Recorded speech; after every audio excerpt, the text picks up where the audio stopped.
Praise the lord. మనము మరి కొద్దిసేపట్లో ఆరాధన అయిన తర్వాత బలలో పాలు పొందబోతున్నాం. అందరూ సిద్ధపడి దేవుని సన్నిధికి వచ్చారని నేను నమ్ముతున్నా. కొద్దిసేపు దేవుని వాక్యాన్ని మనం జ్ఞాపకం చేసుకుందాం, తలంచుకుందాం, ధ్యానిద్దాం. అందరూ బైబిల్ తీసి చూడండి. హగ్గయి గ్రంథం 2వ అధ్యాయం 7వ వాక్యాన్ని చివరి లైన్, 7వ వాక్యంలో చివరి లైన్ అందరు కలిసి చదువుదామా? నేను ఈ మందిరమును మహిమతో నింపెదను, ఇదే సైన్యములకు అధిపతియగు యెహోవా వాక్కు. అందరు చదవండి ఒకసారి గట్టిగా. నేను ఈ మందిరమును మహిమతో నింపెదను, ఇదే సైన్యములకు అధిపతి అయిన ఈ నెలంతా దేవుడు ఆయన మహిమతో మందిరాల్ని, హృదయం అనే ఆలయాల్ని నింపునుగాక. ఈ మందిరాన్ని దేవుడు మహిమతో, పాత నిబంధన గ్రంథంలో కట్టబడిన మందిరాల్ని మహిమతో నింపుతూ వచ్చాడు. మోసే నిర్మించిన మందిరాన్ని కూడా ఆయన తేజస్సుతో మహిమతో నింపినట్టుగా నిర్గమకాండం 40వ అధ్యాయం 34వ వాక్యంలో ఉంటుంది. ప్రత్యక్ష గుడారం మీద మేఘం దిగి వచ్చింది, మందిరము తేజస్సుతో మహిమతో నింపబడింది అని 40వ అధ్యాయం 34వ వాక్యంలో గుడారం మీదకి దిగి వచ్చింది. యెహోవా తేజస్సు, యెహోవా మహిమ మందిరమును నింపింది. గుడారాల పండుగ మీద దేవుని మేఘం దిగి వచ్చునుగాక. ఆ ఆవరణం అంతా ఆయన మహిమతో నింపబడునుగాక. గుడారం మీదకి ఏం దిగి వచ్చింది? మేఘం. మందిరంలోకి తేజస్సు, మహిమ దిగి వచ్చింది. జరిగే గుడారాల పండుగలకి దేవుడు తోడయుండి ఆవరణం అంతటిని ఆయన మేఘంతో కప్పి, మేఘ స్తంభం అండి ఆయన మేఘంతో కప్పి, అక్కడ జరుగుతున్న ఆ స్థలమంతటిని దేవుడు మహిమతో నింపునుగాక. అలాగే సొలొమోను కాలంలో కూడా యెహోవా తేజో మహిమ మందిరాన్ని నింపినట్లుగా బైబిల్లో రాయబడింది. చూడండి, దేవుని మహిమ అది తేజో మహిమ మందిరాన్ని నింపినట్లుగా రాయబడింది. ఇలా మనం చదువుకుంటూ వెళ్తే ప్రతి చోట, మందిరాలు ఉన్న ప్రతి చోట అంటే ఇంచుమించుగా స్తుతి నైవేద్యం, స్తుతి ఆరాధన, అలాగే ప్రత్యేకంగా దేవుని పరిచర్య జరిగే మందిరాలు. ఇది పరిచర్య లేకుండా మూత వేసుకొని ఉంటారే, అలాంటివి కాదు. యాజకులు ఎప్పుడు సేవ జరిగించేటువంటి మందిరాలు, నిత్యము పరిచర్య జరిగించేటువంటి స్థలాలు. ఆ మందిరాలన్నీ మహిమతో నింపబడినట్టుగా రాయబడింది. సేవ జరగకుండా, తలుపులు వేసి బూజు దులుపకుండా, మందిరం శుభ్రం చేయకుండా, కొన్ని మందిరాలు అసలు సేవ జరగదు, పరిచర్య జరగదు. తలుపులు వేసుకొని ఎప్పుడు ఆ తలుపులు బిగించి ఉంటారు, అక్కడ సేవకులు కూడా ఉండరు, పరిచర్య జరగదు, ప్రార్థన జరగదు. అలాంటి చోటకి మహిమ దిగి వచ్చినట్టుగా లేదు. యాజకులు సేవ జరిగిస్తూ, బలి అర్పిస్తూ, అలాగే ధర్మశాస్త్రాన్ని చదివి ధ్యానించి స్తుతి జరిగించే మందిరాలన్నీ ఇంచుమించుగా మహిమతో నింపబడ్డాయి, దేవుని తేజస్సుతో, వెలుగుతో నింపబడ్డాయి. సరే, భౌతికమైన మందిరాల గురించి ప్రక్కన పెడితే ఆత్మ సంబంధమైన మన మందిరాలు కూడా మహిమతో నింపబడాలి. మన దేహమే దేవుని ఆలయం, మన హృదయమే దేవుని మందిరం.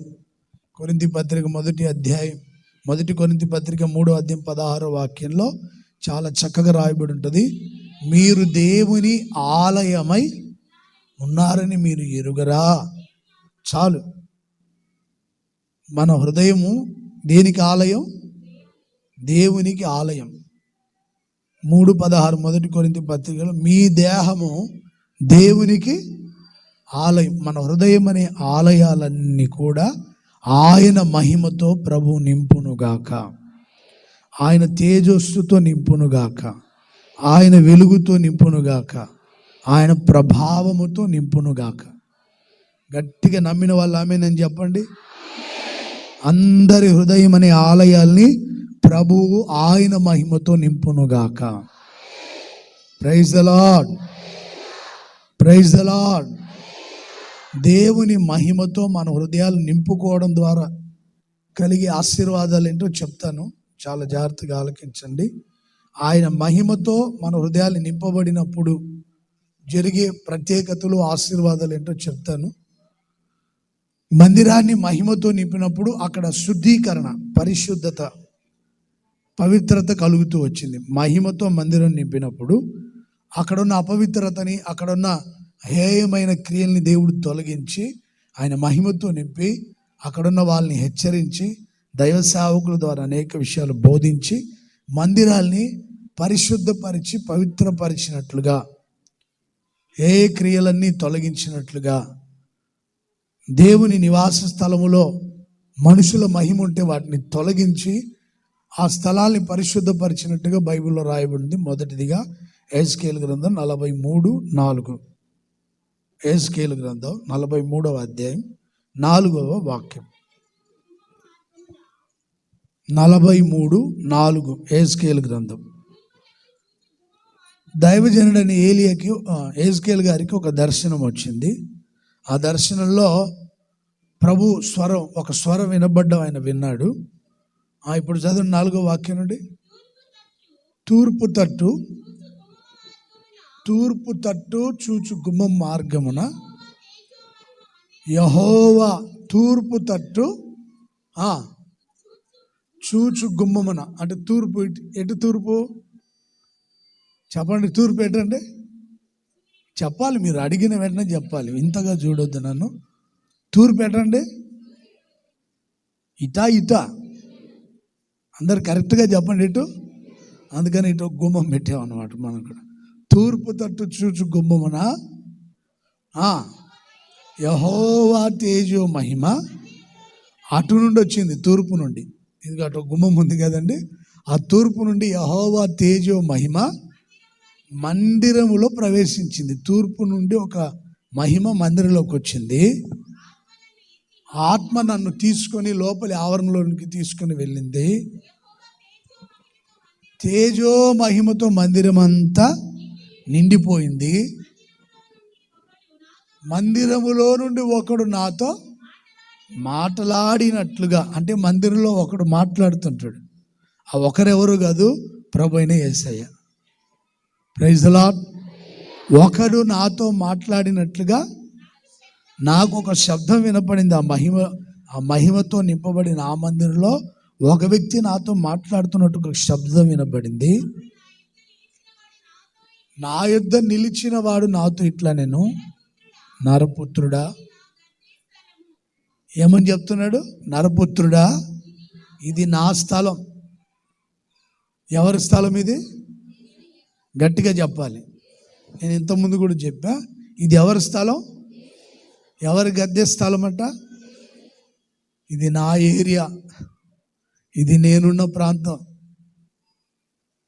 ఇది నేనున్న చోటు, నా గద్దె స్థలం ఇది. ఇది నా పాదపీఠం. నగరాలు చేయొద్దు, తమాషాలు పడద్దు, ఇది నా స్థలం. ఏంట్రా తమాషాలు పడుతున్నావు? మందిరంలో వ్యవహారాలు కొడుతున్నావు, సరిగా కూర్చో అంటాడు ఆయన. Praise the Lord. ఏంటో తమాషాలు ఏంటి? నగరాలు పడుతున్నావు, ఇది నా గద్దె స్థలం. ఏంటి సరదాలు ఏంటి నీకు ఇక్కడ? నిన్నే ఏంటి అటు తిరుగుతున్నావు? ఫోన్లో మెసేజ్లు పెడుతున్నావు, వ్యవహారాలు పెట్టుకుంటున్నావు, తమాషాలు చూస్తున్నావు. నగరాలు పడొద్దు, ఇది నా స్థలం అంటాడు ఆయన. Praise the Lord. ఇది నా గద్దె స్థలం, నేనున్న చోటు. తమాషాలు పడొద్దు ఇక్కడ, పో బయటికి అంటాడు అంతే. ఇది నేనున్న చోటు, ఇది నా పాదపీఠం. కొంతమంది డైరెక్ట్గా ఫుల్ పీఠ మీదకి షూ వేసుకొని పోతుంటారు. అది ఆయన గద్దె స్థలం అని తెలీదు, అక్కడ పోయి వీళ్ళు తిరుగుతూ ఉంటారు.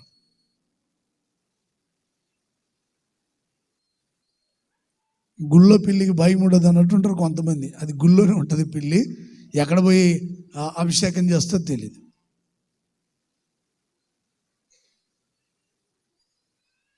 ఎక్కడ ఏం చేస్తుందో తెలియదు. దానికి ఏం తెలుసు? 4 కాళ్ళు ఉన్న కుక్కలకి, పిల్లులకి ఏం తెలుసు? అట్లాగే 2 కాళ్ళు ఉన్న జంతువులాగా ప్రవర్తిస్తుంటారు కొంతమంది. వాళ్ళకు కూడా ఏం చేస్తున్నారో వాళ్ళకే తెలియదు. ఇది నా పాదపీఠం, ఇది నేనున్న చోటు, నేను ఇక్కడ ఎప్పుడు నివాసం చేస్తుంటా. ఎస్కేలు ఇశ్రాయేలు జారత్వం జరిగించి తమ రాజుల కళేబరములను, రాజుల కళేబరములకు ఉన్నత స్థలాలు కట్టి నా పరిశుద్ధ నామమును తాము తమ రాజులు అపవిత్ర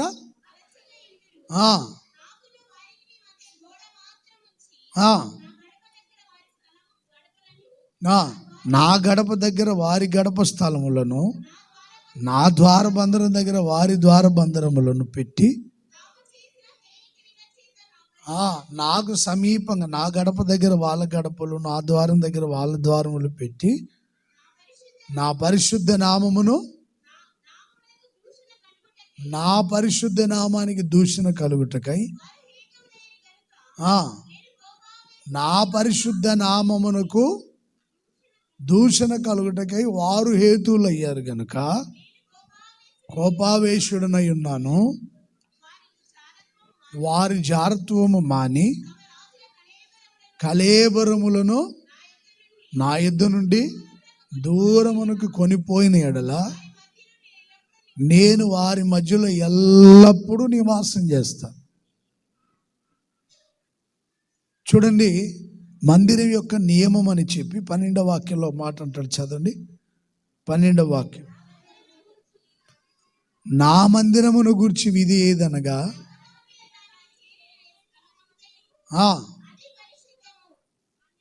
చూడండి, నా మందిరము ఎప్పుడు అతి పరిశుద్ధంగా ఉండాలి, పవిత్రంగా ఉండాలి, పరిశుద్ధంగా ఉండాలి. మందిరంలో జారత్వం జరగకూడదు, దూషణ పాలు చేయకూడదు. మందిరాన్ని రాజుల కళేబరాలు ఉండకూడదు, ఇక్కడ రాజుల విగ్రహాలు ఉండకూడదు. మందిరంలో రాజుల విగ్రహాలు, రాజుల కళేబరాలు ఉండకూడదు. మందిరం ఎప్పుడు పవిత్రంగా ఉండాలి, పరిశుద్ధంగా ఉండాలి. కనీసం యేసన్న గారు ఆయన ఫోటో పెట్టుకునే దాన్ని కూడా ఇష్టపడేవాడు కాదు. మందిరం దగ్గర సమాధి కూడా ఆ ప్రాంగణంలో పెడతానంటే ఒప్పుకోలే యేసన్న గారు. నౌకులందరూ వెళ్ళే మార్గంలో వెళ్ళాలి కనుక ఇక్కడ ఎక్కడ సమాధి పెట్టద్దు, సమాధుల తోట దగ్గర నన్ను సమాధి చేయమని చెప్పారు. ఎక్కడైనా పెట్టారు సమాధి, జనం దేవుణ్ణి మర్చిపోయి నన్ను కొలుస్తూ ఉంటారు అని చెప్పేవాడు. వాళ్ళకి తెలుసు వాక్యాలని, మందిరం మందిరంగానే ఉండాలని, అక్కడ అపవిత్రత ఉండకూడదని, రాజుల కళేబరాలు ఉంచకూడదని, దేవుని నామం దూషణ పాలు చేయకూడదని. ఇది నా మందిరం, దీన్ని నేను మహిమతో నింపుతాను. ఇది ఎప్పుడు అతి పరిశుద్ధంగా పవిత్రంగా ఉండాలి. మీ జారత్వం జరగకుండా, రాజుల కళేబరాలు ఇక్కడ లేకుండా మీరు వాటిని తొలగిస్తే వారి మధ్యలో నేను ఎల్లప్పుడూ ఉంటాను. సదాకాలం దేవుడు మనతో ఉండును గాక. మనలో అపవిత్రతను తొలగించాలి. రాజులని, అధికారులకి మనం ప్రధాన పీఠం వేయకూడదు. అర్థమవుతుందా? మరి ముఖ్యంగా మందిరంలో, మన హృదయం అనే ఆలయంలో, ఈ ఆలయంలో రాజులకు ప్రధాన పీఠం వేయకూడదు. నాకు పలానా ఆయనంటే పిచ్చ అభిమానం అండి, ఈయనంటే అభిమానం అండి, ఆయన అంటే అభిమానం అండి, ఆయన కోసం ఏమన్నా చేస్తానండి, గుండెను కూడా చీల్చుకోమంటే చీల్చుకుంటానండి, కళ్ళు ఊడదీయమని ఊడదీసిస్తానండి, ఆయన కోసం ఏం చేయమన్నా, ఇట్లాంటి పిచ్చి పిచ్చి పనులు ఎవరు చేయొద్దండి. ఈ హృదయం అనే ఆలయంలో రాజుల కళేబరాలు, రాజుల ప్రతిమలు, అపవిత్రత ఈ హృదయం అనే మందిరంలో ఉండకూడదు. ఎవరుండాలి ఎల్లకాలం మన హృదయం అనే ఆలయంలో? గట్టిగా చెప్పండి. ఎల్లప్పుడూ ఆయన ఉండాలి. ఆయన మనతో ఉంటే మనకు క్షేమం, ఆయన మనతో ఉంటే మనకు సమృద్ధి, ఆయన మనతో ఉంటే మనకు విస్తరణ, ఆయన మనతో ఉంటే ధైర్యం, యేసయ్య మనతో ఉంటే నెమ్మది, యేసయ్య మనతో ఉంటే క్షేమం. మనం హాయిగా నిద్రపోతాం. మనం పడుకున్నప్పుడు కూడా ఎవడు భయపెట్టడు. ఈ సంగతులన్నీ లేవే కాండంలో ఉంటాయి. 19వ అధ్యాయంలో మీరు తర్వాత చదువుకోండి. ఇప్పుడు కాదు తర్వాత ఈ వాగ్దానం ఉంది చూడండి. ఎన్నో అధ్యాయం వాగ్దానం అది? 26 కదా. ఆ అధ్యాయం అంతా చదువుకోండి. నేను చెప్పిన విషయాలు ఉంటాయి. సదాకాలం నా మందిరం మీ మధ్యలో ఉంచుతాను, నేను మీతో ఉంటాను, మిమ్మల్ని ఆశీర్వదిస్తాను, క్షేమం ఇస్తాననే మాటలు అక్కడ రాయబడి ఉంటాయి.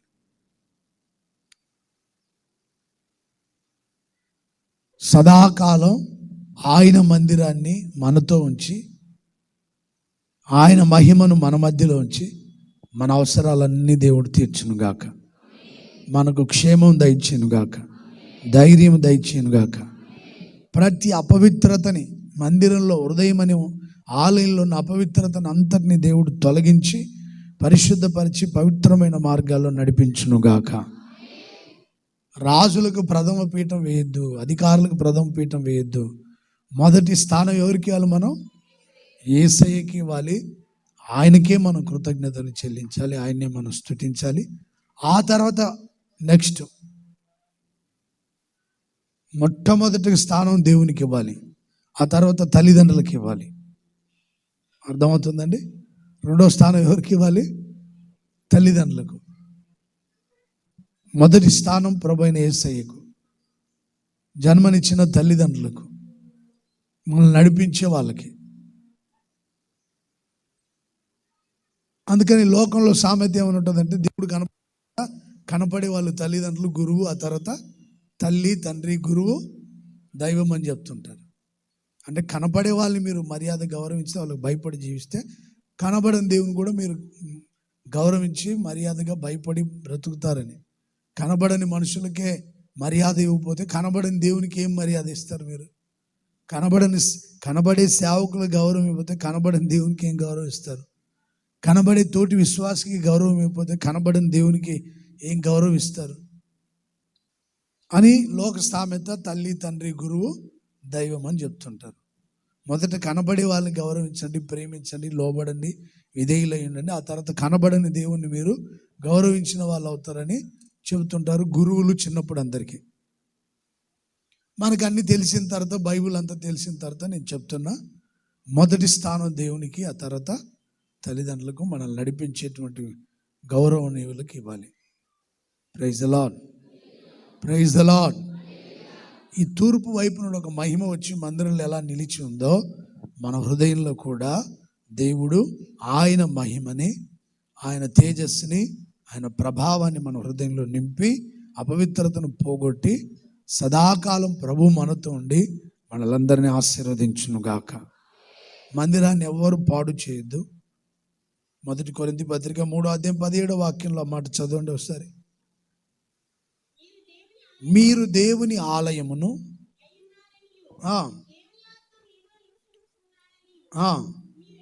మీరు ఎరుగరా? ఎవడైనను దేవుని ఆలయమును పాడు చేసిన ఎడల దేవుడు వాణ్ణి పాడు చేయును. దేవుని ఆలయం పరిశుద్ధమై ఉన్నది, మీరు ఆలయమై ఉన్నారు.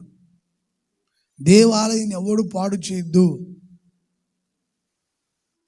దేవాలయాన్ని ఏం చేయాలి? మనం ఎప్పుడు కాపాడుకుంటూ ఉండాలి, పరిశుద్ధంగా దాన్ని కాపాడుకుంటూ ఉండాలి. నా ఆలయాన్ని ఎవరైనా పాడు చేస్తే నేను పాడు చేస్తా అంటే, భౌతికమైన ఈ ఆలయమే కాదు, నీ హృదయం అనే ఆలయాన్ని కూడా చెడు ఆలోచనలతో నింపుకొని పాడు చేసుకోవద్దు, జారత్వంతో నింపుకొని పాడు చేసుకోవద్దు, అపవిత్రతతో నింపుకొని పాడు చేసుకోవద్దు, పాపపు క్రియలు జరిగించి నీ ఆలయాన్ని పాడు చేసుకోవద్దు. దేవునికి విరోధంగా మాట్లాడి ప్రవర్తించి ఆలయాన్ని ఎవరు పాడు చేసుకోవద్దు. లోకంతో స్నేహం చేసి పాడు చేసుకోవద్దు. అపవిత్రులతో సహవాసం చేసి నీ హృదయాన్ని పాడు చేసుకోవద్దు. తాగుబోతులతో సహవాసం చేసి నీ ఆరోగ్యాన్ని, నీ హృదయం అనే ఆలయాన్ని పాడు చేసుకోవద్దు. దొంగలతో, నరహంతకులతో సహవాసం చేసి నీ హృదయం అనే ఆలయాన్ని పాడు చేసుకోవద్దు. మన హృదయం అనే ఆలయాన్ని మనం కాపాడుకుంటూ ఉండాలి. దేవుడు మహిమతో నింపి కాపాడి ఆయన ఆశీర్వదించబోతున్నాడు. ఎవరైనా సరే దేవుని మందిరానికి వచ్చిన ప్రియ సహోదరులారా, అందరూ భౌతికమైన మందిరాల్ని కాపాడాలి, అలాగే హృదయం అనే ఆత్మ సంబంధమైన ఆలయాల్ని కూడా కాపాడాలి. మనం కాపాడుతున్నంత కాలం ఆయన మహిమ మనలో నింపి మనల్ని ఆశీర్వదించి అద్భుతంగా ప్రభు నడిపించును గాక. రెండో విషయం, కీర్తనల గ్రంథం 102వ కీర్తన 15వ వాక్యం. అందరు బైబిల్ తీసి చూడండి. అన్యజనులు అందరూ యెహోవా నామమునకును భూరాజులందరూ నీ మహిమకు భయపడెదరు. భూరాజులందరూ భయపడేది దేనికంటే ఆయన మహిమకు మాత్రమే. చప్పట్లు కొడదాము, గట్టిగా గట్టిగా కొట్టండి. నిన్ను చూస్తే ఇంట్లో వాళ్ళే భయపడట్లా, పిల్లలు భయపడట్లా, భార్య భయపడట్లా, భర్తకు భార్య, భార్యకు భర్త, తల్లిదండ్రులకు పిల్లలు, పిల్లలకు తల్లిదండ్రులు, ఎవరు భయపడట్లా. ఇంట్లో వాళ్ళే భయపడకపోతే భూరాజులు ఎందుకు భయపడతారు? బయట వాళ్ళు ఎందుకు భయపడతారు? మన ఒక పిల్లోడు నాకు సాక్ష్యం చెప్పాడు. అన్న, నేను పలానా ఆఫీస్కి వెళ్ళాను, పెద్ద అధికారులు వాళ్ళు, ఒక పెద్ద అధికారి దగ్గరికి జాబ్ నిమిత్తం అని వెళ్ళాను. కాసేపు కూర్చొని మాట్లాడింది. ఆ తర్వాత నీ పేరేమని అడిగింది. నా పేరు హోసన్న అన్న. వెంటనే ఆ ఆఫీసర్ కుర్చీలో నుండి లేచి నాకు వెంటనే 2 చేతులు జోడించి నమస్కారం బాబు అని చెప్తుంది. నేనేం చెప్పలేదన్న, పేరు మాత్రం చెప్పా, హోసన్న అని. పెద్ద అధికారికి నా పేరు అడిగాడు, ఏం పేరని. హోసన్న అన్న వెంటనే ఆగి నిలబడి అలా చూసి, హోసన్న నీ పేరు, ఓకే ఓకే, నీ అవసరం ఏంటో చెప్పు, నేను నీ అవసరం ఏంటో గుర్తించి దానికి సంబంధించిన నీకు ఏది అవసరం దానికి ఏర్పాట్లు చేస్తాను. ఆ పెద్ద అధికారి. మరి నేనేం మాట్లాడాలి, పేరు అడిగారు, హోసన్నా అన్నాను అంతే. కుర్చీలో కూర్చున్న వ్యక్తి లేచి నిలబడింది, గౌరవంగా మాట్లాడుతుంది. నీకు పోస్ట్ ఎక్కడ ఇవ్వాలని చెప్పు, నువ్వు కోరుకున్న చోట ఇస్తాను, నీకు ఎక్కడ కావాలని చెప్పు అంటుంది. పెద్ద అధికారి, అయ్యా నా పలానా అవసరం ఉందంటే పేరు అడిగాడు. ఆ పేరు చెప్పిన వెంటనే నిలబడి ఆశ్చర్యంగా చూసి, ఓకే ఓకే, నీ పేరు హోసన్న, మంచి పేరు, అది నీ అవసరం ఏంటో నేను ఆలోచించి అధికారులతో మాట్లాడి నీ అవసరం ఏంటో తీరుస్తాను. పెద్ద పెద్ద అధికారులు, భూరాజులందరూ ఆయన మహిమను చూస్తే నోటి దగ్గర చెప్పాలందరూ, భూరాజులు ఆయన మహిమకు భయపడెదరు. భూరాజులు ఆయన మహిమకు భయపడతారు. యెహోవా సియోనును కట్టి ఉన్నాడు, తన మహిమతో ఆయన దేవుడు సియోను కట్టినట్లుగా మనల్ని కట్టి మన హృదయంలో ఆయన మహిమను ప్రత్యక్షపరిచి మనకు భూరాజులు, అధికారులు, సామాన్యులు, కుటుంబ సభ్యులు భయపడినట్లుగా చేయునుగాక. అంటే ఊరికే భయపడడం కాదు, ఒక దైవికమైన భయం. మోసే, నన్ను బట్టి మనుషులు నీకు, మోసే నిన్ను చూస్తే నన్ను చూసినట్టుగా చేస్తా, నన్ను బట్టి, నా నామాన్ని నువ్వు ఎరిగి ఉన్నావు, నా నామాన్ని స్మరిస్తున్నావు, నన్ను బట్టి మనుషులందరూ నీకు భయపడతారు. నువ్వేమీ కలవరపడద్దు. అమ్మో, నేను అధికారుల దగ్గరికి వెళ్ళాలి, రాజుల దగ్గరికి వెళ్ళాలి, ఫరో దగ్గరికి వెళ్ళాలంటే ఎలా అయ్యా, నేను అక్కడ నుండే వచ్చింది, ఇప్పుడు అక్కడికి వెళ్తే ఆయన నన్ను కొట్టి చంపేస్తాను. నువ్వేమీ భయపడద్దు. నిన్ను చూసిన వాళ్ళకి ఒక భయం కలుగుతుంది, నన్ను బట్టి.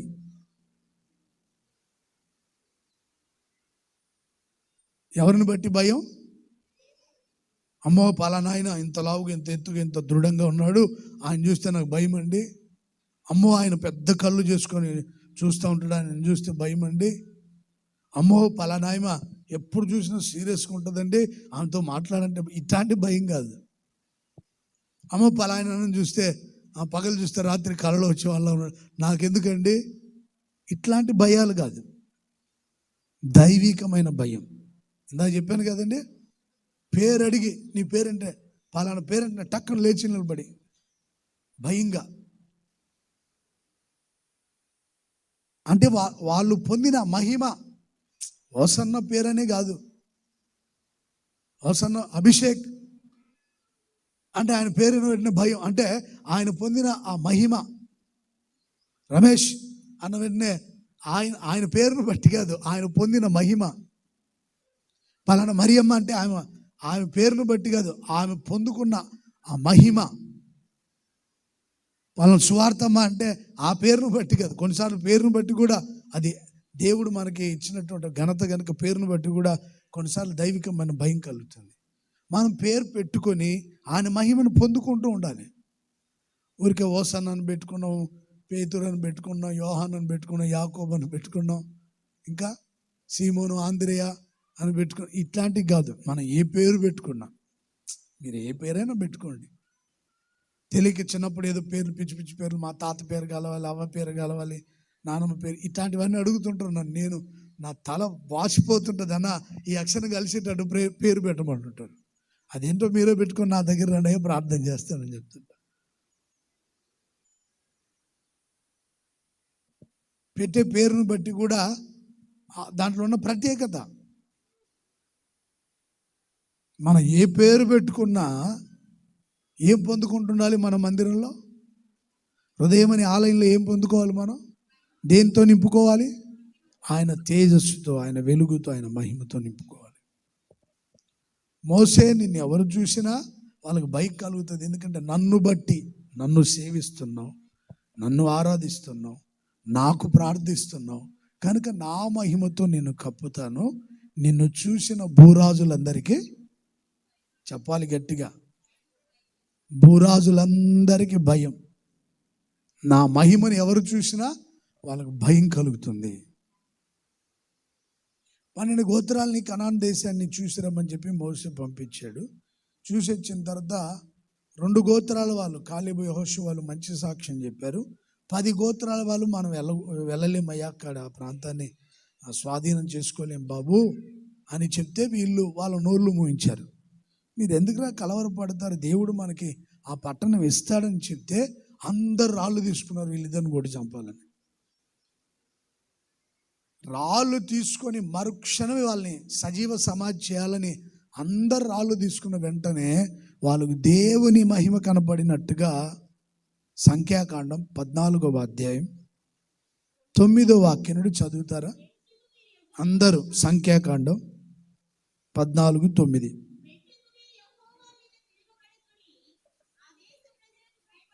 యెహోవా మీద తిరుగుబాటు చేయొద్దు, ఆ దేశ ప్రజలకు భయపడొద్దు, వారు మనకు ఆహారమగుదురు, వారి నీడ వారి మీద నుండి తొలగిపోయెను.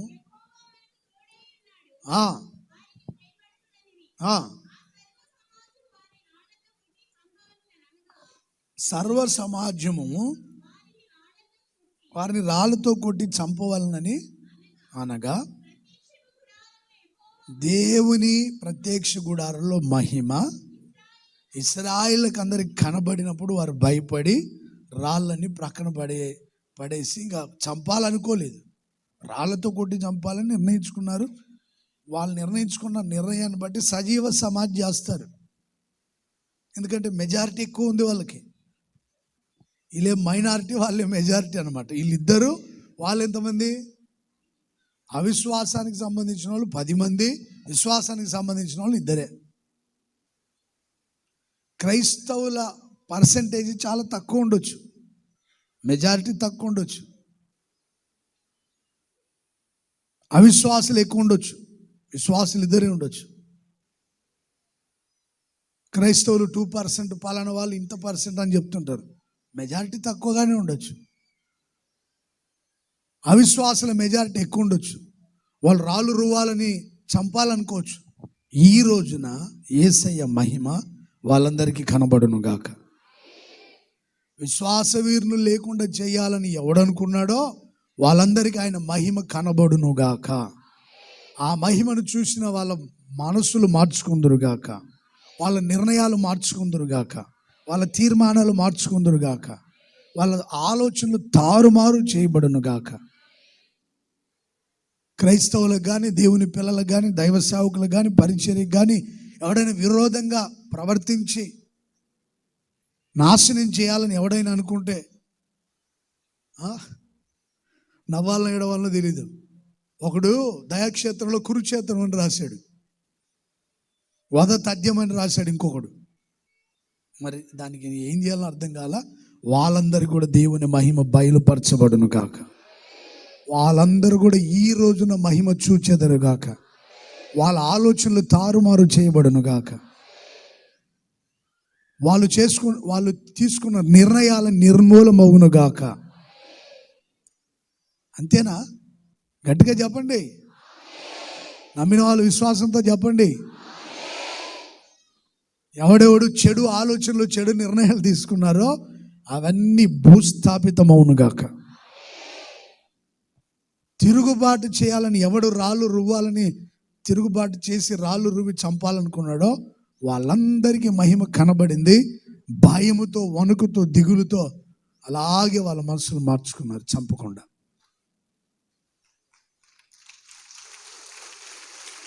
అసలు వీళ్ళెవరండి చంపేదానికి? మనకి జీవం ఇచ్చింది ఎవరు? మనకి జన్మనిచ్చింది ఎవరు? మనల్ని పుట్టించింది ఎవరు?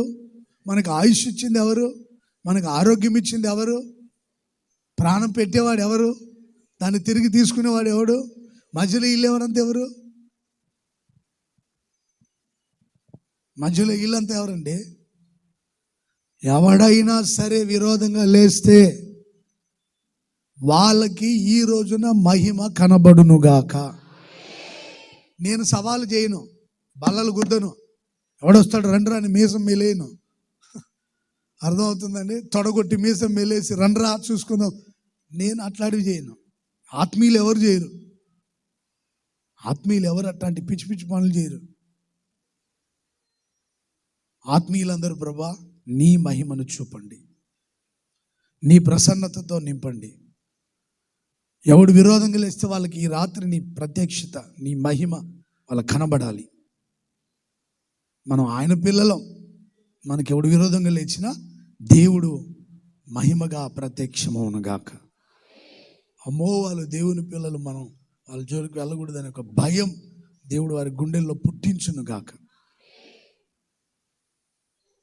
విశ్వాసంతో చెప్పాలి గట్టిగా. ఈ మినిస్ట్రీకి, ఇక్కడ ఉన్న సేవకులకు, విశ్వాసులకు, ఈ దేశంలో, ఈ రాష్ట్రంలో, ప్రపంచంలో ఉన్న క్రైస్తవులందరికీ ఎవడు విరోధంగా లేచినా వాళ్ళకి వెంటనే మహిమ గల దేవుడు ప్రత్యక్షమై వారి ఆలోచనలన్నీ తారుమారు చేయునుగాక. ఇలాగే ప్రార్థన చేసుకోవాలి. దేవుడు మనల్ని అద్భుతంగా కాపాడి అద్భుతంగా నడిపించబోతున్నాడు. Praise the lord. దేవుడు మనకి ఎప్పుడు తోడుగా ఉండాలి. ఆయన మహిమతో మనల్ని కప్పి ఏ శత్రు కంటిలో పడకుండా కాపాడునుగాక. Praise the Lord. హల్లెలూయా. మీరు ఎప్పుడు కలవరపడొద్దు. బయటికి వెళ్తే ఏమవుతుందో, ఎవరు ఎలాంటి వాళ్ళో, ఏం జరుగుతుందో, ఏం చేస్తారని. భూరాజులకు భయం కలిగినట్లుగా మన విరోధంగా లేచిన వారికి భయము కలుగునట్లుగా ఆయన మహిమతో మన హృదయములను నింపునుగాక. నా మహిమతో ఈ మందిరాన్ని నేను నింపబోతున్నా. గుడారాల పండుగల్ని ఆయన మహిమతో కప్పునుగాక. గుడారాల పండుగ జరిగే స్థలమంతా ఆయన మహిమతో నింపునుగాక. విరోధమైన ఆలోచనలతో వచ్చిన వారి ఆలోచనలు తారుమారునుగాక. రెన్హార్డ్ బాంకీ అనే ఒక దైవజనుడు పెద్ద మీటింగ్స్ ఏర్పాటు చేశారండి. నేను మొన్న కూడా చెప్పాను ఈ విషయం. ఆ మీటింగ్ జరగకూడదు, ఆ మీటింగ్కి వచ్చిన దైవ సేవకుని కాళ్ళు చేతులు పడిపోవాలి అని 4 వైపుల 4 మంత్ర ప్రయోగాలు చేస్తున్నారంట, చేతబళ్ళు చేస్తున్నారంట. ఈయన ప్రార్థన చేస్తుంటే ప్రభు చెప్పాడంట, నువ్వు స్తుతించుచునే గ్రౌండ్లోకి వెళ్ళాలి, బాగా ప్రార్థన చేయి, బాగా స్తుతి చెల్లిస్తూ గ్రౌండ్లోకి వెళ్ళమని. నువ్వు కారు దిగకముందే నన్ను స్తుతించుకుంటూ దిగాలి నువ్వు అక్కడని. ఆయన మీటింగ్ పెడితే 30-40 లక్షల మంది వస్తారు. కారు వెళ్ళింది, కారు దిగట్లా, కారు దిగకుండా మైక్ దిమ్మని చెప్పాడు ఆయన. కారు దగ్గరికి మైక్ తీసుకొని కాలు కింద పెడుతూ హల్లెలూయా అని గట్టిగా చెప్పాడంటండి. ఒక్కసారి 30 లక్షల మంది ఆ సేవకుని స్వరం విని అందరు గట్టిగా, మీరు చెప్పండి ఒకసారి గట్టిగా, అందరూ బిగ్గరగా చెప్పండి, దేవునికే మహిమ కలిగేటట్లుగా చెప్పండి, సర్వఘనత మహిమ ప్రభావములు యేసయ్యకే కలిగేటట్లుగా మరోసారి చెప్పండి. వాళ్ళు జలధరించాలి వినే వాళ్ళకి, అలా చెప్పండి. గుండెల్లో రైలు పరిగెత్తేటట్లుగా చెప్పండి. బిగ్గరగా చెప్పారు వాళ్ళు. ఎప్పుడైతే అలా ఆయన దిగడంతోనే స్తుతించుచు దిగాడు, వచ్చిన వాళ్ళందరూ హల్లెలూయా చెప్తే భూమి ఆకాశం కదిలిపోయినట్టుగా ఉంది. మీరు హల్లెలూయా చెప్తే ప్రక్కన వాళ్ళకు కూడా స్పర్శ లేదనమాట. ఆమె నిద్రపోతానే ఉంది, పక్కన ఆమె జ్వాలబారినట్టుగా ఉందంట నీ హల్లెలూయా. మరి ఇప్పుడు చెప్పండి గట్టిగా, గొంతులు పెగలట్లా గట్టిగా, ప్రైజ్ ది లార్డ్. అలా చెప్పారండి. ఈ చేతబడి చేసి దానికి వచ్చారు నలుగురులో, వీళ్ళ హల్లెలూయా శబ్దానికి వాడు గుండె ఆగి చచ్చాడు అక్కడే. ఒకడే పారిపోయాడు, ఇంకా ఇంతవరకు రాలా. ఇద్దరు వెంటనే మారు మనసు పొంది బాప్తిసం తీసుకుని రక్షింపబడి సేవకునితో కలిసి సేవ చేస్తున్నారు. దేవుని స్తుతిస్తున్నప్పుడు అక్కడ వాళ్ళకి ఏం కనపడింది? అందరు చెప్పాలి గట్టిగా, ఆయన మహిమ కనపడింది. శత్రు కార్యాలన్నీ నిర్మూలమయ్యాయి. ఆ పాస్టర్ గారు కాళ్ళు చేతులు పడిపోవాలి, స్టేజ్ ఎక్కకూడదు అని చేతబడి చేస్తున్నట్ట వాళ్ళు మంత్రాలు. మీకు ఏమైనా కలవరాలు వచ్చినప్పుడు రాత్రుల్లో దున్నపోతులు తిరుగుతున్నట్టుగా ఉంటుంది, కుక్కలు తరుగుతున్నట్టుంది. అప్పుడు ఏం చేయాలి నువ్వు? స్తుతి స్తోత్రం, యేసు రక్తం, స్తుతి స్తోత్రం, యేసు రక్తమే జయం స్తోత్రం అంట పడుకోవాలా. అమ్మో కళలు వచ్చాయని కలవరపడి డాబా మీద వచ్చి దూకొద్దు, మంచం నుంచి దిగి పారిపోద్దు అటు ఇటు. యేసు రక్తం చేయమనాలన్నమాట. ఏమైనా సమస్య వచ్చిందనుకో రాత్రిలో, యేసు రక్తమే జయం స్తోత్రం స్తోత్రం స్తోత్రం అనాలి. Praise the Lord. అలా మనం స్తుతిస్తున్నప్పుడు మన చుట్టూ ఏముంటుంది? చెప్పాలి గట్టిగా, ఏముంటుందండి? తేజో మహిమ ఉంటుంది. నేను సేవకు వచ్చిన కొత్తలో మా పాస్టర్ గారు ఒక చోట మీటింగ్ ఏర్పాటు చేశాడు. ఆయనకి ఏదో సడన్గా వాళ్ళ ఇంట్లో వాళ్ళకి బాగాలేదంటే వెళ్ళిపోయారు.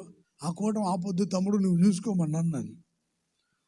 నేను వెళ్ళి అద్భుతంగా మీటింగ్ పాటలు పాడి స్తుతించి అద్భుతంగా మీటింగ్ జరుగుగా ఒక అన్యుల కుటుంబం వాళ్ళ ఇంట్లో ప్రార్థన చేసి వాళ్ళు ప్రభువుని నమ్ముకుంటారంటే వాళ్ళకి విషయాలు చెప్పి వచ్చానండి. మందిరానికి వస్తే నా దగ్గర అందరు పిల్లలందరూ కూటానికి వెళ్ళొచ్చి అందరం పడుకున్నాం చర్చిలో. అపవాది వచ్చి, నీ సేవతో నువ్వు చేసుకో బ్రదరు, నాతో నీకెందుకని వచ్చి మాట్లాడుతున్నాను. నాతో నీ సేవ నువ్వు చేసుకో, నాతో ఎందుకు నీకు అని మాట్లాడుతూ ఉంటే నాకు భయం వేసింది అన్నట్టు. దగ్గరికి వస్తుంటే భయపడుతూ ఉన్నా. అసలు నువ్వు ఎట్ట సేవ చేస్తావు చూస్తానని చెప్పి దగ్గరికి వచ్చి నా నోటిని బంధించాలని, ఇలా తల దగ్గరికి వచ్చి తలని అలా బంధించాలని వస్తున్నాడు దగ్గరికి. నేను పక్కన పిల్లలందరిని పిలిస్తే వాళ్ళని ఒక చిటికెట్టేసి పోండరా, మీతో నాతో మీకేం పని పోండరా అంటే వాళ్ళు వెళ్ళిపోయారు. నేను ఒక్కనే ఉన్నా. ఎలా స్తుతిస్తావు, ఎలా ప్రార్థిస్తావు, ఎలా సేవ చేస్తావో అని దగ్గరికి వచ్చి తల మీద అలా చేయబెడుతున్నాడండి. ఏసన్న గారు మాకు ఒక సూత్రం నేర్పించాడు అనమాట. ఏమైనా చీకటి కాలంలో ఏమైనా నిద్రపట్టినప్పుడు మీరు స్తుతి స్తోత్రం యేసు రక్తం చేయమంట చెప్పండి అని. నాకు సడన్గా మెరుపులాగా ఆలోచన వచ్చిందండి. ఆ నిద్రలో స్తుతి స్తోత్రం యేసు రక్తమే చేయమని చెప్తా ఉంటే తల దగ్గర ఉన్న సాతాను గడి కాళ్ళ దగ్గరికి వచ్చి దండం పెట్టి, ముందు ఆ స్తుతులు ఆపరా బాబు, వెళ్ళిపోతానని చెప్పి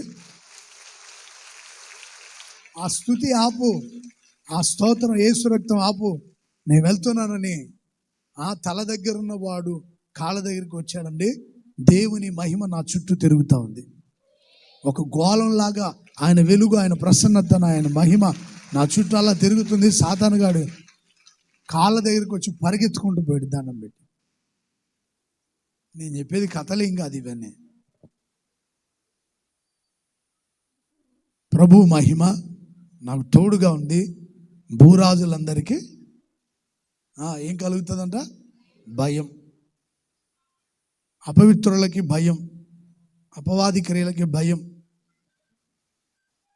నీకెవడైనా భయపడకపోతే ప్రార్థన చేసుకుని మహిమతో నింపు ప్రభా అని ప్రార్థన చేసుకో. నీ అధికారం నీ మీద పెత్తనం జలాయిస్తున్నాడేమో, నీకు నెమ్మది లేకుండా చేస్తున్నాడేమో. నువ్వు స్కూల్లో, కాలేజీలో చదివే చోట, వ్యాపారం చేసే చోట, ఉద్యోగం చేసే చోట ఎవరైనా నీ కీడు చేయాలనుకుంటున్నారేమో, నువ్వు మహిమను పొందుకొని వెళ్ళు. వాళ్ళకి భయాన్ని కలుగు చేయబోతున్నాడు దేవుడు. మనందరికీ తోడైంది మహిమతో నింపి శత్రువులకు భయం పుట్టించునుగాక. మినిస్ట్రీకి తోడైంది శత్రువులకు భయం పుట్టించునుగాక. సేవకులకు, విశ్వాసులకు తోడైంది శత్రు కార్యాలకు భయం కలుగ చేయనుగాక. అలాగే గుడారాల పండుగకి దేవుడు తోడైంది మహిమతో నింపి విరోధులకు భయం పుట్టించునుగాక. వాళ్ళ ఆలోచనలు తారుమారు చేయబడునుగాక.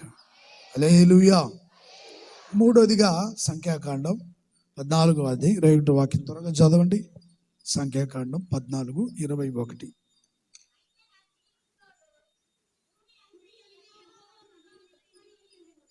నా జీవము తోడు భూమి అంతా యెహోవా మహిమతో నిండుకొని ఉండెను. నేను ఐగుప్తులోను అరణ్యములోను సూచక క్రియలను చేశాను. చాలు. కానీ మీరు మర్చిపోయారు. ఇశ్రాయేలులారా, భూలోకం అంతటిని మహిమతో నింపి ఐగుప్తులో అరణ్యంలో నేను సూచక క్రియలు చేశాను. మీరు మర్చిపోయారేంటి? దేవుని కార్యాలు ఎవరైనా మర్చిపోయారా? చెప్పాలి గట్టిగా. దేవుని కార్యాలు ఎవరైనా మర్చిపోయారండి? మర్చిపోయిన వాళ్ళు హల్లెలూయా చెప్పండి. సరే, గుర్తున్న వాళ్ళు గట్టిగా హల్లెలూయా చెప్పండి. మీరు మర్చిపోయారు. ఇశ్రాయేలులారా, నేను ఐగుప్తులో సూచక్రియలు చేశా, అరణ్యములో మందిరంలో దేవుడు సూచక్రియలు జరిగించునుగాక. మనం వెళ్ళే చోట సూచక్రియలు జరిగించునుగాక. గుడారాల పండుగలు అద్భుతాలు జరిగించునుగాక. దయాక్షేత్రంలో అద్భుతాలు జరిగించునుగాక. మనం ఉన్న స్థలంలో అద్భుతాలు జరిగించునుగాక. భూలోకమంతా ఆయన మహిమతో నింపునుగాక. ఈ పల్నాడు ప్రాంతం అంతా మహిమతో నింపబడునుగాక. ఆంధ్రప్రదేశ్, భారతదేశం మహిమతో నింపబడునుగాక. సర్వ ప్రపంచాన్ని దేవుడు మహిమతో నింపునుగాక. మనం వెళ్ళే ప్రతి చోట దేవుని మహిమ ప్రత్యక్షమవునుగాక. అక్కడ సూచక క్రియలు, మహత్కార్యములు, అద్భుతాలు జరుగునుగాక. Praise the lord. చెప్పండి గట్టిగా, ప్రైజ్ ద లార్డ్. దేవుని మహిమ మనం ఉన్న ప్రాంగణం అంతా ఆయన మహిమతో నింపబడునుగాక. అక్కడ సూచక క్రియలు, అద్భుతాలు జరుగునుగాక. ఈ మందిరానికి వచ్చిన మీ అందరి పట్ల ఈ రోజున యేసయ్య అద్భుతాలు చేయునుగాక, సూచక క్రియలు జరిగించునుగాక. నేను బ్రదర్ కూడా ప్రార్థన ప్రారంభించేటప్పుడు చెప్పాను, వచ్చిన వాళ్ళందరూ ఆశీర్వాదం పొంది ఇక్కడి నుంచి వెళ్ళాలి. మీరెవరో నాకు తెలియపోవచ్చు, నేనెవరో మీకు తెలియపోవచ్చు, ముఖ పరిచయం లేకపోవచ్చు. కానీ నేను ఒకటే కోరుకున్నా, ప్రభా ఈ మందిరాన్ని మహిమతో నింపండి. వచ్చిన చిన్నపిల్లలు, యవనస్తులు, పెద్దవారు, వృద్ధులందరికీ మేలు చేసి పంపించండి, ఆరోగ్యం ఇచ్చి పంపించండి, ఆశీర్వాదం ఇచ్చి పంపించండి. ఈరోజు దేవుడు మేలు చేస్తాడని నమ్మిన వాళ్ళు గట్టిగా హల్లెలూయా చెప్తారా? ఈరోజు అందరి పట్ల అద్భుతాలు చేస్తాడని నమ్మిన వాళ్ళు ఆమేన్ అని చెప్పండి. Amen, amen, amen. Praise the Lord. నమ్మండి, మీరు నమ్మండి, విశ్వసించండి. పాస్టర్ గారు ఇంటి ఇలా చెప్పాడు, ఇలా జరుగుతుందా, అలా జరుగుతుందని నీవు అవిశ్వాసం చూపావంటే అట్లాగే ఉంటుంది నీ జీవితం. ఆకాశపు వాకిళ్ళు తెరిచిన ప్రజల ఆకలి తీర్చబడుతుందా అన్నాడు ఒకడు. దైవజనుడు ఏమన్నాడు, నువ్వు చూస్తావు కానీ తినవరా బాబు అని చెప్పాడు. అద్భుతం జరిగింది, చూశాడు, వాడు అనుభవించలేదు, సచ్చాడు అందరి మధ్యలో. తొక్కిసలాట్లో పోయాడు. ముందు రోజు ఏమన్నాడు? దేవుడు ఆకాశపు వాక్యంలో తెరిచిన ఇంత అద్భుతం జరుగుతుందా, అందరు ఆకలి తీర్చబడుతుందని. ఏమా కిటికీలు వాక్యంలో ఉంది అట్లా చదివావు కదమ్మా. Thank you. దేవుని ఆశీర్వదించును గాక. Praise the Lord. అలా చెప్తున్నప్పుడు అది స్మరణ చేసుకోవాలన్నమాట. చదివిన దాన్ని ధ్యానించుకుంటూ ఉండాలి. పరధ్యాసలో ఉండొద్దని అర్థం దానికి. దేవుడు ఆకాశపు కిటికీలు తెరిచినా అలాగూ జరుగును అన్నాడు. నువ్వు చూస్తావు, అనుభవించవరా అని చెప్పాడు. మీరు అవిశ్వాసాన్ని చూపొద్దు. ఉద్యోగం వస్తుందంటే వస్తుంది. అసలు గారు వస్తుంది అంటావు, ఇంతకే నాకు కొంచెం డౌట్గా ఉందంటే అది నీ అవిశ్వాసం. ఎగ్జామ్ రాసే పిల్లలు అందరూ బాగా ఎగ్జామ్ రాయాలి, వాళ్ళ భవిష్యత్తు ఆశీర్వాదకరంగా ఉండాలి ప్రభా అని ప్రార్థన చేశాను. ఈరోజు ఇంటర్ ఎగ్జామ్ రాశారు, పాస్ అయిపోవాలి, ఇంకా అంతా అయిపోవాలి ప్రభా అని అనలేదు. వాళ్ళ భవిష్యత్తు దీవెనకరంగా ఉండాలని ప్రార్థన చేశాను. నా పరిస్థితి బాగాలేకపోయినా మీ అందరి పరిస్థితి బాగుండాలని ప్రార్థన చేశాను. అంటే పిల్లలు, నేను వాళ్ళకి ప్రార్థన చేయలేని స్థితిలో ఉన్నాను కదా ప్రభా, మరి మా పిల్లలందరూ ఎగ్జామ్ రాసే పిల్లలందరూ వాళ్ళ చెయ్యి పట్టుకొని మీరు ఎగ్జామ్ రాయించండి, మర్చిపోయిన వాటికి కూడా గుర్తు రావాలి. వాళ్ళు రాయబోతున్న క్వశ్చన్కి ఆన్సర్ రాయబోతున్నప్పుడు అవి జ్ఞాపకం చేయండి. అలాగే వాళ్ళు ఎప్పుడు ఎగ్జామ్ రాసిన జయం ఇచ్చి రాబోయే కాలం వాళ్ళకి మంచి భవిష్యత్తునిచ్చి కుటుంబాలకి సేవకి దీవెనకరంగా మార్చండి అని ప్రార్థన చేశా. నేను నమ్మి ప్రార్థన చేశా. మీ పిల్లలు ప్రయోజనకరులు అవుతారని నమ్ముతున్నా. మరి మీరు నమ్ముతున్నారా? చదువుతున్న పిల్లలు ప్రయోజనకరులు అవుతారని నమ్ముతున్నారా? దేవుడు స్థిరపరుస్తాడని నమ్ముతున్నాడా? నమ్మిన వాళ్ళు మరొకసారి దేవుని స్తుతిద్దామా? ఇక్కడికి వచ్చిన పిల్లలందరినీ నా దేవుడు ఆశీర్వదించును గాక. మన రాష్ట్రంలో ఉన్న పిల్లలు, భక్తి కలిగిన పిల్లలందరినీ కూడా దేవుడు ఆశీర్వదించును గాక. Praise the Lord. ఆయన మహిమను కప్పి సూచక క్రియలు, అద్భుతాలు చేస్తాడు ఆయన. ఐగుప్తులో సూచక్రియలు, 10 సూచక్రియలు. నీళ్లు రక్తంగా మారాయి, ప్రార్థన చేస్తే రక్తం మరలా నీళ్లుగా మారాయి. ప్రార్థన చేస్తే పేర్లు, కప్పలు, మిడతలు లోపలికి వచ్చాయి, ప్రార్థన చేస్తే మరలా తిరిగి వెళ్ళిపోయాయి. ప్రార్థన చేస్తే వడగళ్ళు వచ్చాయి, ప్రార్థన చేస్తే వడగళ్ళు ఆగిపోయినాయి. ప్రార్థన చేస్తే సంహార దూత వచ్చింది, ప్రార్థన చేస్తే సంహార దూత తొలగిపోయింది. సూచక్రియలు, అద్భుతాలు. ఇక అరణ్యంలో ఎన్ని అద్భుతాలో, అరణ్యంలో ఇన్ని అని చెప్పలేం. అరణ్యంలో ఎన్ని అద్భుతాలో, ఎన్ని సూచక్రియలో. సముద్రం పాయలైపోవడం, నది నీళ్లు ఏకరాశిగా నిలబడడం, ఎన్ని సూచక్రియలో. మర్చిపోయారు, భక్తి ఎక్కువైపోయింది, అలిసిపోయారు ప్రయాణంలో, అనుభవం పెరిగిపోయింది. అనుభవం పెరిగే కొద్దీ కొంతమందికి భక్తి తగ్గిపోతూ ఉంటుంది. ఎక్స్పీరియన్స్ పెరిగే కొద్దీ ఆత్మీయత తరుగుతూ ఉంటుంది కొంతమందికి. మనం ఎంత ఎక్స్పీరియన్స్ పర్సన్స్ అయినా భక్తిలో, ప్రార్థనలో, ఆత్మీయతలో వర్ధిల్లుతూనే ఉండాలి. అర్థమవుతుందండి? నేను చాలా రోజులు, ఇప్పుడు నాకు తెలుసు కొంతమంది ఒక 20-30 ఏళ్ళ నుంచి చర్చికి వచ్చారనుకోండి, ముందు ఇక్కడ కూర్చున్నాడు, తర్వాత అక్కడ కూర్చుంటాడు, 5 సంవత్సరాలకి అడుగు కూర్చుంటాడు, 6 సంవత్సరాలకి వెనక్కి కూర్చుంటాడు, ఆ తర్వాత ఎక్కడ పోతాడో తెలియదు. ప్రార్థన చేయించుకోవడం కూడా మర్చిపోతారు కొంతమంది, ఎందుకంటే సీనియారిటీ వచ్చేసింది కనుక. మాకెందుకన్నా వాక్యం, వాళ్ళు ఉంటారు వాళ్ళకి చెప్పుకోండి, మాకెందుకు. కొంతమంది వెనక్కి కూర్చున్నా, ముందు కూర్చున్నా, ఎక్కడ కూర్చున్నా 30 ఏళ్ళైనా 40 ఏళ్ళైనా చక్కగా వాక్యం వింటారు, ప్రార్థన చేయించుకుంటారు, ప్రార్థన చేస్తారు. ఇక్కడ కొంతమంది పాత విశ్వాసులు ఉన్నారండి, ప్రార్థన అంటే గంట కొట్టినట్టు చేస్తారు. తల్లి వస్తుంది ప్రార్థనకి, ఆయన ప్రార్థన చేస్తుంటే ఈ ప్రాంతం అంతా మారు మ్రోగిపోతుంటుంది. ఇప్పుడు విశ్వాసి కాదా ఆయన? అన్ని శ్రమలు కాదు వాళ్ళకి వచ్చింది, ఈ రోజుకి మందిరానికి వస్తూనే ఉంది. కొంతమంది తల్లులు ఉన్నారు, వాళ్ళకి వచ్చిన సమస్యలు అన్నీ కాదు, ఇప్పటికీ భక్తిలోనే ఉన్నారు, స్థిరంగా ఉన్నారు. వీళ్ళు మర్చిపోవడానికి కారణం ఏంటంటే భక్తిలో కొంచెం ముదిరిపోయారు అనమాట. మీకు అచ్చ తెలుగులో చెప్పాలి, ఇట్లాంటివి చెప్పాలి.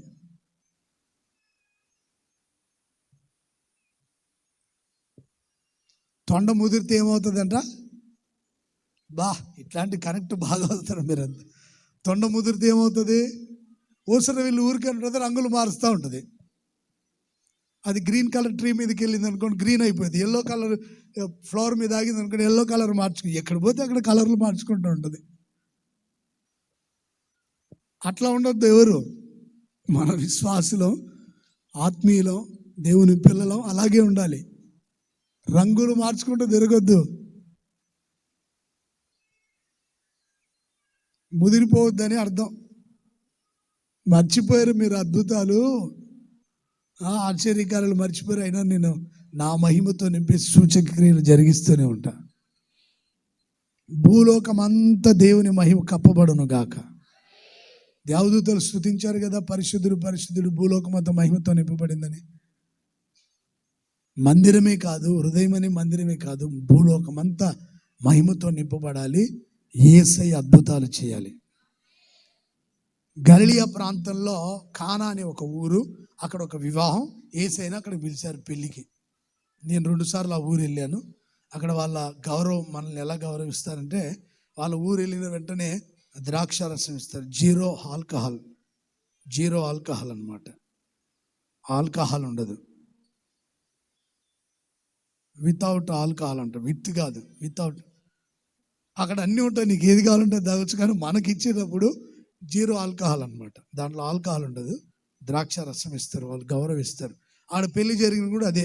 మన ఇంటికి వస్తే మంచినీళ్ళు ఇస్తాం, వేసవికాలం వస్తే మజ్జిగ ఇస్తాం, శీతాకాలం వస్తే టీ ఇస్తాం. కానీ అక్కడ ద్రాక్ష రసం ఇస్తారు. పెళ్లిలో ద్రాక్ష రసం అయిపోయింది. మన ఊరు పెళ్లిలో భోజనం అయిపోతే ఏం చేస్తారు? ఒరే, బంధువులకు అన్నం పెట్టలేని వాళ్ళు మీకు ఎందుకురా పెళ్ళి అంటాడు ఒకడు. పిల్లవని పేరటం వచ్చి ఉంటాడు ఆ పెళ్ళికి. వాడు ఊరికనే గొడవలు పెట్టుకొని వెళ్తుంటాడు. అసలు వాళ్ళు అంత బాగానే ఉంటారు, పిల్లవనాడు వచ్చి గొడవ పెడుతుంటాడు అన్నమాట. ఒరే, మాకే అన్నం పెట్టలేరు, మా అమ్మాయిని ఏం చూసుకుంటారా మీరు అంటాడు ఇంకొకడు. ఇంకేమవుతుంది అక్కడ చెప్పండి? పెద్ద గొడవ అయిపోయింది.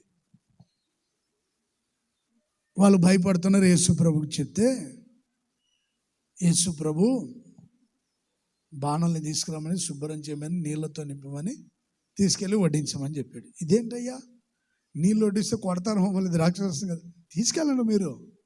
సరే బాబు అని చెప్పి వాళ్ళు తీసుకెళ్ళారు. నీళ్ళలో తొట్లలో జిగ్గు ముంచి నీళ్ళే తీసుకెళ్లారు. పోస్తున్నప్పుడు అవి ద్రాక్షరసంగా మారాయి. ఇది నేను నమ్మను అంటే, నువ్వు నమ్మినా నమ్మకపోయినా నీళ్ళు ద్రాక్షరసం అయ్యాయి అంతే.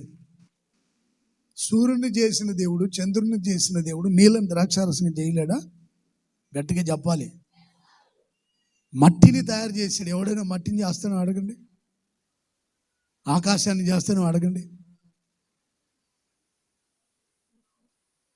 భూమిని ఆకాశాన్ని చేసిన దేవుడు నీళ్ళు ద్రాక్షారసంగా మార్చలేడా? ఇది నేను నమ్మనంటే నువ్వు నమ్మినా నమ్మకపోయినా ఆయన చేసాడు అద్భుతం. గలిలయ కానా అనే ఊరిలో మొదటి సూచక క్రియ, మీ కుటుంబాల్లో కూడా లేని వాటిని ఉన్నట్టుగా మార్చే దేవుడు, మహిమ కలిగిన దేవుడు. ఏది లేదో అది ఆయన సృజించునుగాక. లేని వాటిని ఉన్నట్టుగా సృజించునుగాక, ఉన్నట్టుగా చేయునుగాక. ఏది లేదో అది నీ ఇంట్లో సమృద్ధిగా ఉండబోతుంది. ఏది కొదువో అది సమృద్ధిగా ఉండబోతుంది. ఆయన మహిమతో మిమ్మల్ని నింపి మీ కుటుంబాల్లో సూచక్రియలు చేయునుగాక. Praise the lord. ప్రధాని కుమారుడు చనిపోయాడు. నా కుమారుడు చావకముందు ఇంటికి వచ్చి ప్రార్థన చేయమంటే, నీ కుమారుడు చావడు, వెళ్ళు త్వరగా, వాడు చావడు. యేసు ప్రభు ఆ మాట చెప్పిన వెంటనే వెళ్ళి ఇంటికి వెళ్ళి చూస్తే చావు బ్రతుకుల మధ్యలో ఉన్న కుమారుడు లేచి తిరుగుతూ ఉన్నాడు. ఆ తండ్రి అడిగాడు, ఇది ఎప్పుడు బాగుపడాలని? పలానా 1 గంటప్పుడు. యేసు ప్రభు ఎప్పుడు చెప్పింది మాట 1 గంటప్పుడే. ఇంటికి వచ్చి వాళ్ళని అడిగితే 1 గంటప్పుడు లేచి తిరుగుతున్నాడయ్యా. ఓకే, యేసయ్య మాట ప్రభావం కలిగింది. ఆయన నా కుమారుని బ్రతికించాడు. ఇది రెండవ సూచక క్రియ అని యోహాను సువార్త 2వ అధ్యాయం 11వ వాక్యంలో, 4వ అధ్యాయం 49, 54 వాక్యాల విషయాలు ఉంటాయి. చాలు, మరణాన్ని దేవుడు జీవంగా మార్చునుగాక. నీళ్ళని ద్రాక్షారసంగా మార్చినట్లుగా ఆయన మీ కుటుంబాల్లో అద్భుతాలు చేయునుగాక. నమ్మిన వాళ్ళు కుడి చేతిని పైకెత్తి ఆమేనని చెప్తారా? లేని వాటిని ఉన్నట్టుగా సృజించేది దేవుని మహిమ. మరణాన్ని జీవంగా మార్చేది దేవుని మహిమ. హల్లెలూయా, హల్లెలూయా, హల్లెలూయా. ఒకటి, మహిమతో నింపి పరిశుద్ధపరుస్తాడు. రెండోది, మహిమతో నింపి భయాన్ని కలుగజేస్తాడు శత్రులకి, అధికారులకి, ప్రధానులకి, రాజులకి. మూడోదిగా మహిమతో నింపి సూచక్రియలు జరిగిస్తాడు. నాలుగవదిగా, క్రీస్తు యేసునందున మహిమలో మీ అవసరాలన్నీ తీర్చబడునుగాక. Praise the Lord. ఫిలిప్పీ పత్రిక 4వ అధ్యాయం 19వ వాక్యం. ఫిలిప్పీ పత్రిక 4:19. కాగా దేవుడు తన ఐశ్వర్యం చొప్పున క్రీస్తు యేసునందు మహిమలో మీ ప్రతి అవసరము, మనందరి అవసరాలు దేవుడు తీర్చునుగాక. మహిమగల దేవుడు అందరి అవసరాలు తీర్చునుగాక. మీరు ఎవరు ఏ అవసరాలతో వచ్చారో నాకైతే తెలీదు. నమ్మండి, మీ అవసరాలను తీర్చబడబోతున్నాయి. అయ్యా మాంసం దినాలుందయ్యా మాకంటే, మహిమగల దేవుడు ప్రత్యక్షమై పూరేలు రప్పించాడు. మాకు మాంసం దినాలుందంటే పూరేలు రప్పించాడు. మాకు ఆహారం దినాలుందంటే మన్నా కురిపించాడు. నిర్గమకాండంలో ఆ విషయాలంటే 16వ అధ్యాయం 7వ వాక్యం, 16:7 త్వరగా చదవాల. యెహోవా మీద మీరు సనిగిన సనుగులు ఆయన వించున్నాడు. ఉదయమున మీరు ఆయన మహిమ చూస్తారు. మేము ఏ పాటి వారము, మా మీద సనగొద్దు.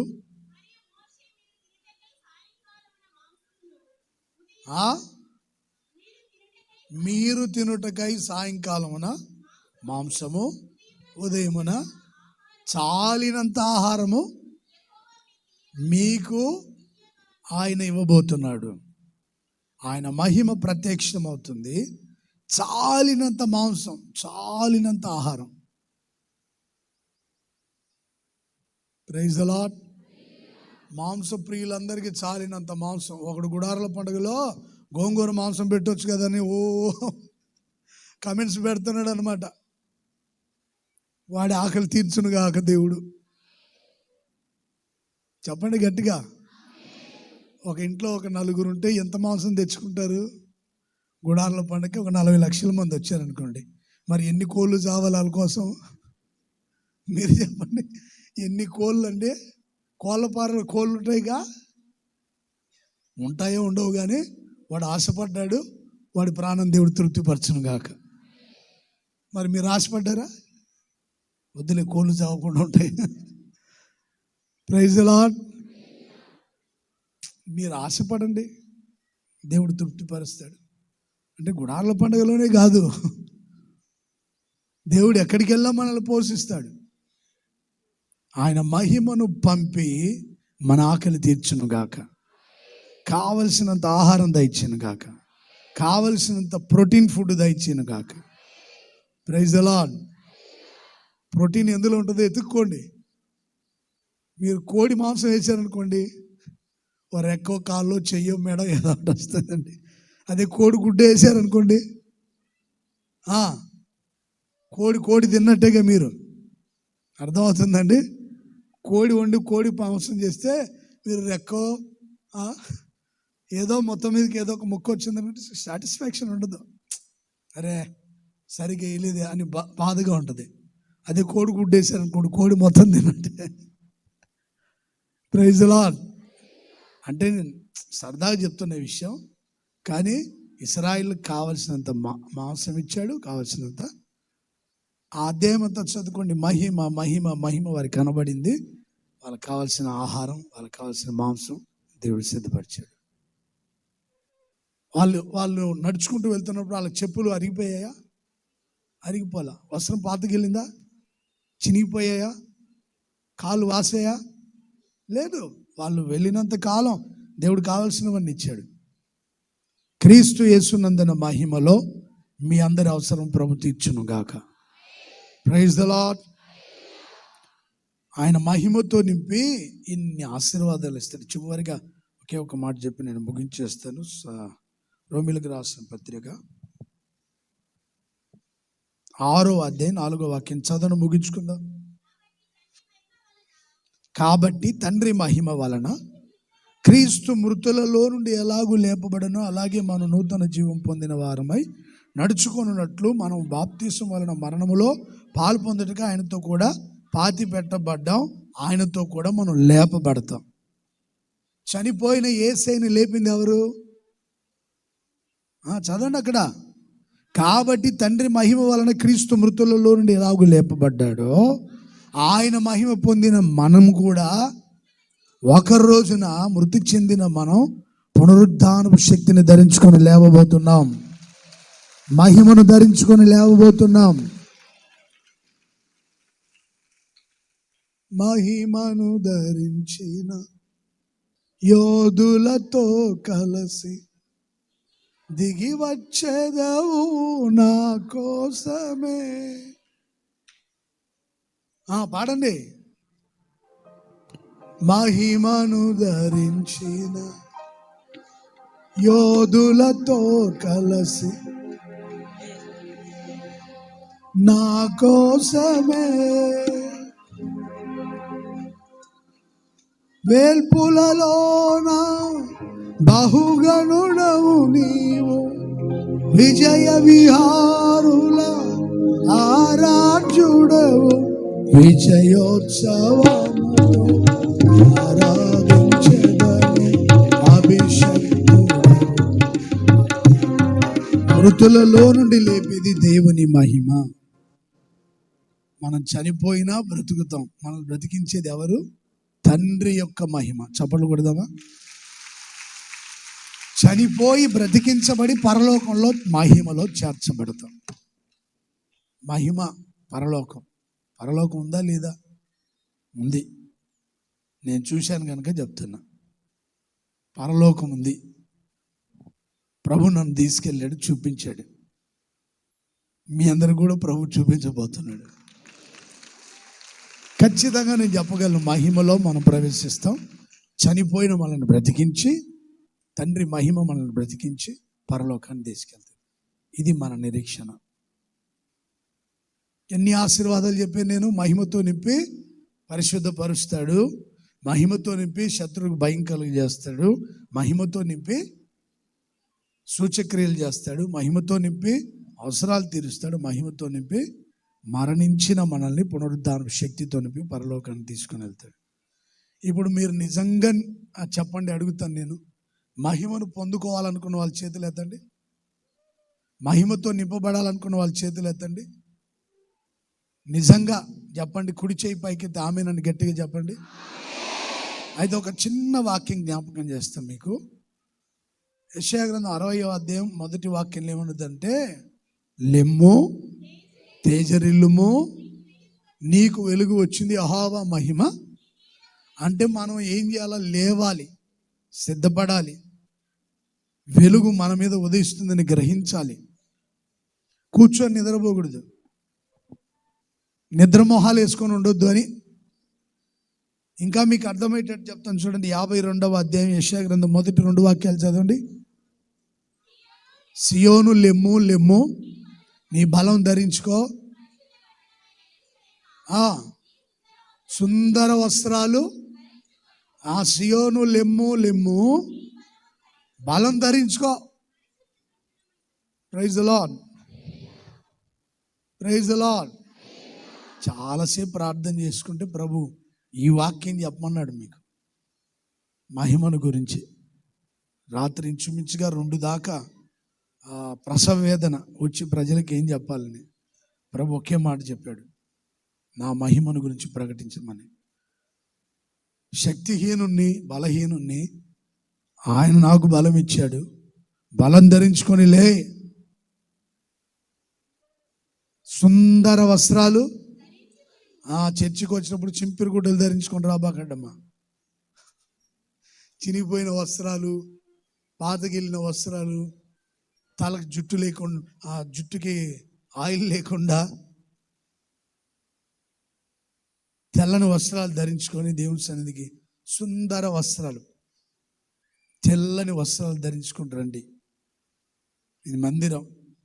మరి పెళ్ళికి వెళ్ళేటప్పుడు ఎక్కడ లేని బలం వస్తుంది కొంతమందికి. ఎంత మేకప్. మందిరానికి వస్తే మాత్రం ఉసోరమంటే వస్తుంది. పెళ్ళికి వెళ్ళమని చెప్పండి, ఎక్కడెక్కడ రోల్డ్ గోల్డ్ బంగారం అంతా సంపాదిస్తారు.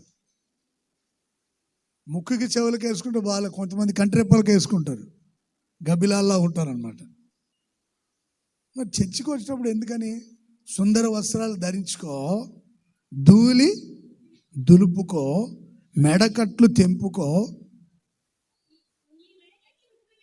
మెడకి కట్లున్నాయి నీకు, తెంచో. సుందర వస్త్రం ధరించుకో, ధూళి దులుపో. ధూళి దులుపో. దుమ్ము పట్టున్నావు, దులుపో. దులుపాలి దుమ్ము. కట్లు తెంచుకోవాలి నువ్వే. బలం తెచ్చుకొని కట్లు తెంచు. సుందర వస్త్రం ధరించుకో, లే పైకి. మరి ఏం చేయాలనుకుంటున్నారు? లే పైకి, కూర్చో. శుభ్రంగా రెడీ అవ్వు, మంచి బట్టలు ధరించుకో. పిల్లలకి టీషర్ట్లు వేసి దాని మీద పుర్ర బొమ్మలు ఉన్నాయి, వేసుకొని రాబాకండి. వాడికి 10 నిక్కర్ వేసుకొని తిరుగుతున్నాడు దరిద్రుడు. ఇంకో దరిద్రుడు బ్రష్ పెట్టుకొని తోముకుంటూ బండి నడుపుతున్నాడు. అది ప్యాషన్ అనుకున్నాడు. ఒక 3 minutes అంతే, 2 minutes పళ్ళు దొమ్మితే చాలు. ఒక గంటలు దోమాల్సిన పనిలా. వాష్రూమ్కి వెళ్తే 3 minutes చాలు, గంటలు వెళ్ళాల్సిన పనిలా. దరిద్ర పనులు చేయొద్దండి ఎవరు. 11 నిక్కర్ వేసుకొని తిరగొద్దు, మందిరానికి అసలు రావద్దు. అర్థమవుతుందా?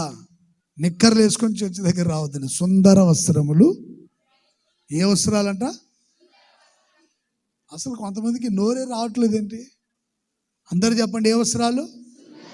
మంచి వస్త్రాలు ధరించుకొని రావాలి, ధూళి దులుపుకోవాలి, బలం తెచ్చుకోవాలి, లేచి కూర్చోవాలి, సిద్ధపడాలి, కట్లు తెంచుకోవాలి. ధూళి దులుపుకొని వస్తే ఆయన మహిమ తూర్పు గుమ్మ నుండి రాబోతుంది.